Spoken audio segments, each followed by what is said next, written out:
দিদিমাদের মুখ থেকে আমরা শুনেছি বহুবার যে মানধাত্তার আমল, কিন্তু এর যে একটা ইতিহাস আছে সেটা কয়জনই বা জানে। মানধাত্তা বুঝতে গেলে আগে আমাদের জানতে হবে রাম। কেন রামকে?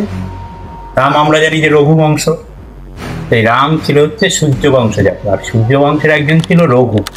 সেই রামের সেই বংশজাত হচ্ছে যুবনাশ, সেই যুবনাশের পুত্র ছিল মানধাতা। মানধাতা কেন বলা হয়? আমাদের যে প্রচলিত সমাজ ব্যবস্থা, এইটা প্রথমে চালু করেছিল কিন্তু মানধাতা। আমরা ওই যে পড়ি না 4টে বর্ণ, এই বর্ণ অ্যাকচুয়ালি কাজের বেসিসে যে করেছিল সে হচ্ছে মানধাতা।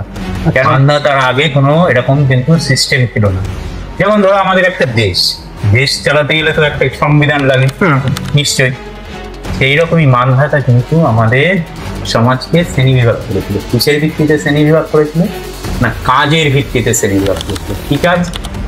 না, যারা আমাদের মানসিক বিকাশের দিকটা লক্ষ্য রাখবে কিংবা মানসিক বিকাশ আমাদের ভালো করে করতে পারে সেটা দেখবে, তারা হলো ব্রাহ্মণ। আচ্ছা, এই ব্রাহ্মণের পরবর্তী শ্রেণী কারা? এই ব্রাহ্মণের পরবর্তী শ্রেণী ক্ষত্রিয়। ক্ষত্রিয়রা কি করবে? না, ক্ষত্রিয়রা আমাদের সবকিছুর হাত থেকে, বহিঃশত্রুর আক্রমণের হাত থেকে রক্ষা করবে, যুদ্ধ বিগ্রহ থেকে দেশকে রক্ষা করবে। এবং তার পরবর্তী শ্রেণী কি আছে?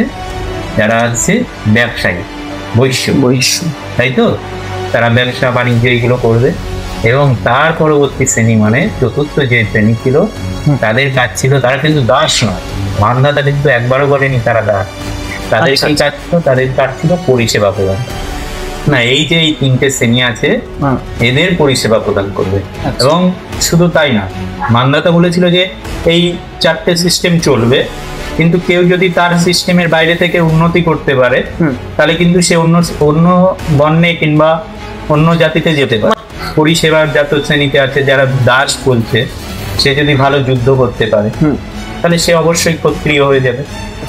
কর্মের উপরে, এটা কিন্তু বর্ণের উপরে, বর্ণের উপরে মানে এটা পরবর্তীতে আমরা মানে যেরকম অপব্যবহার, অপপ্রচার করে আমরা কিন্তু এই সিস্টেমটাকে এনেছি।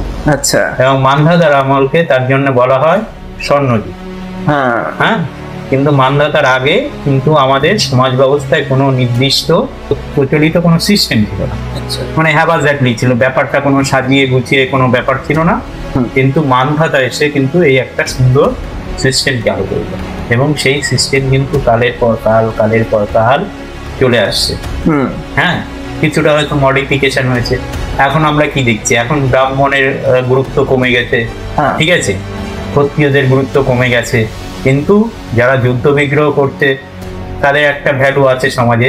কিন্তু যারা পরিষেবা প্রদান করে মানে কি? যারা চাকরি, তাদের কিন্তু সমাজে গুরুত্ব এখন বেশি।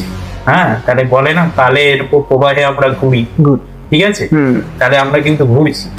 এইবার এরপরে হয়তো দেখবে এখন সব বিজনেস স্টার্ট আপ যেভাবে চলছে, ঠিক আছে? এইবার বিজনেসের কালটা যদি আমাদের এখন আসে, তাহলে পরবর্তীতে কি হবে? বিজনেসের কাল মানে ধরো তুমি একটা সবজিওয়ালার কাছ থেকে সবজি কিনছো, সে তো তোমাকে ঠকাচ্ছে, তাই না? অ্যাকচুয়ালি তাই। হ্যাঁ, তাহলে তার তো নৈতিকতা তো বলে কিছু থাকবে না। সবাই যদি ব্যবসা করে তাহলে আমাদের নৈতিক দিকটা থাকবে না, তাই তো? সবাই সবাইকে ঠকাবে, এরকম একটা পরিস্থিতি তৈরি হবে। তখনই আমাদের কি লাগবে? তখনই আমাদের স্পিরিচুয়ালিটিটা লাগবে, আমাদের ধার্মিক মানসিকতাগুলো, আধ্যাত্মিকতার দিকগুলো লাগবে। তখন কি করা হবে? তখন আবার সেই আমাদের কিন্তু ব্রাহ্মণ্যবাদ চলে আসবে। ব্রাহ্মণ জাতির হাতে কিন্তু ছিল এই যে আমাদের মানসিক বিকাশ, নৈতিকতা দিকটা।